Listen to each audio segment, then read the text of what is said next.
Good morning students. In this video we are going to see the exempted incomes.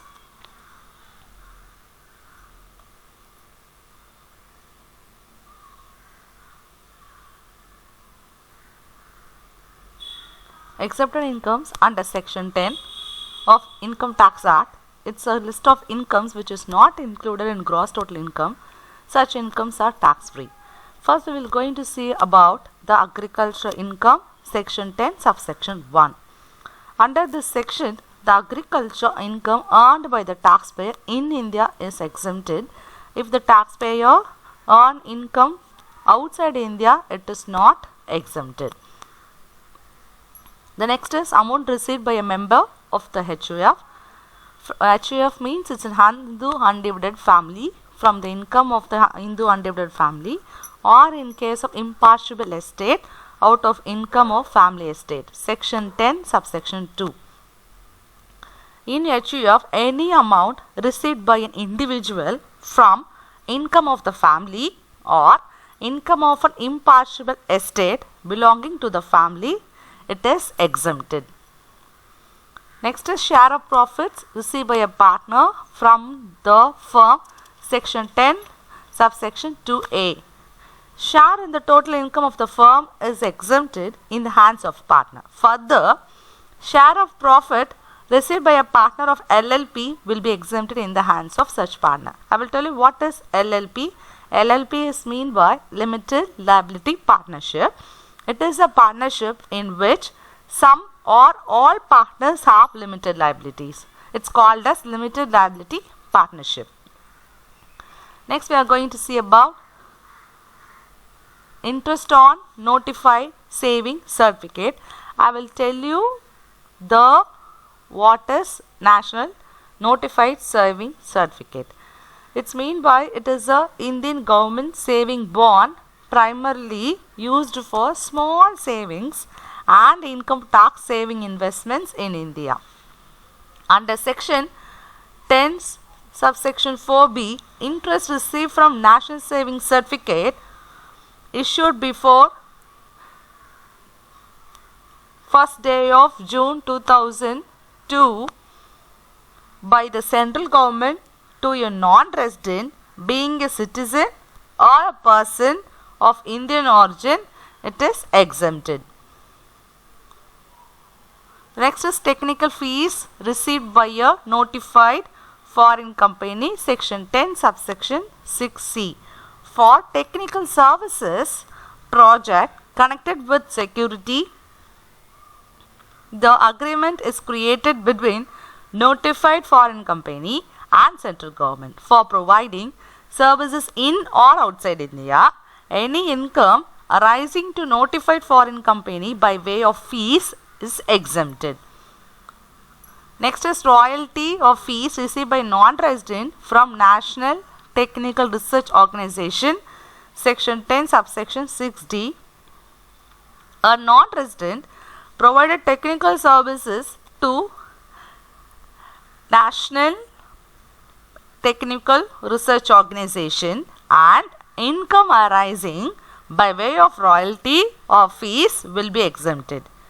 What is National Technical Research Organization means? It is a technical intelligence agency under the National Security Advisory in the Prime Minister Office.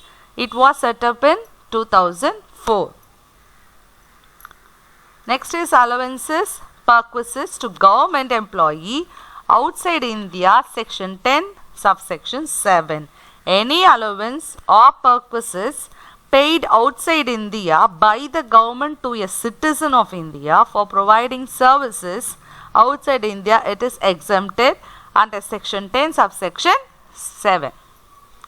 Death cum retirement gratuity received by government servants.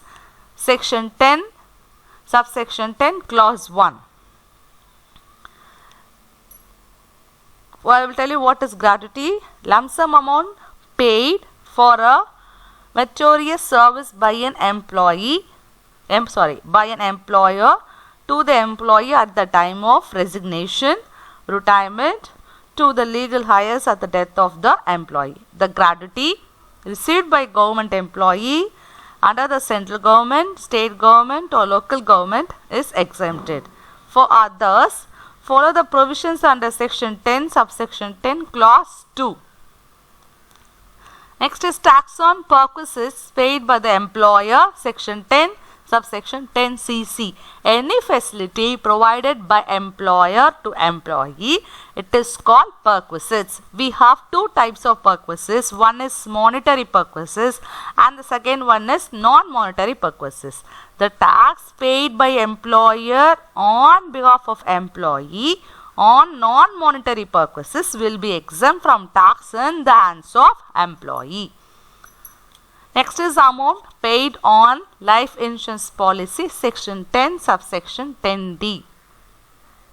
Any sum received under your life insurance policy including bonus on such policy is only exempt from tax. However, exemption is not available on any amount received under section 80DD3 or 80DDA3. This is the first option. Then second one is any amount received under Cayman insurance policy. And the third one is any sum received under an insurance policy on or after 1/4/2012 in respect of premium payable for any of the years during the term of the policy exceeds capital 10% of actual amount assured. The next is education scholarship, section 10 subsection 16. Scholarship granted to meet the cost of education. The cost of education also includes incidental expenses incurred for education. The exemption is irrespective of actual expenditure. The next is award, section 10 subsection 17A. Any payment made whether in cash or in kind in pursuance of any award in the public interest by central government or state government or any approved body, or as a reward by the central government or any state government for approved purposes. The next is income of Khadi and Village Industries Board, section 10 subsection 23BB. The income received from Khadi and Village Industries is exempted. Next is income from international sporting event, section 10 subsection 39. Any specified income arising from any international sporting event held in India to the persons notified by the central government in official gazette, if such international sporting event is approved by the international body regulating the international sport relating to such event, next one is has participation by more than 2 countries, and the next one is notified by the central government in the official gazette for the purpose of this clause. Next is income of new pension system trust, section 10 subsection 44. Any income received by any of the person for or on behalf of the new pension system trust is exempted. Here the exempted incomes we are discussed only a few exemptions which is easily memorized by the students. We can't discuss all the exemptions in this one single video. We will see again regarding these exemptions. So I will give you only the selected exemptions which is easily memorized by the students. So please concentrate on these important exemptions. Thank you students for watching this video.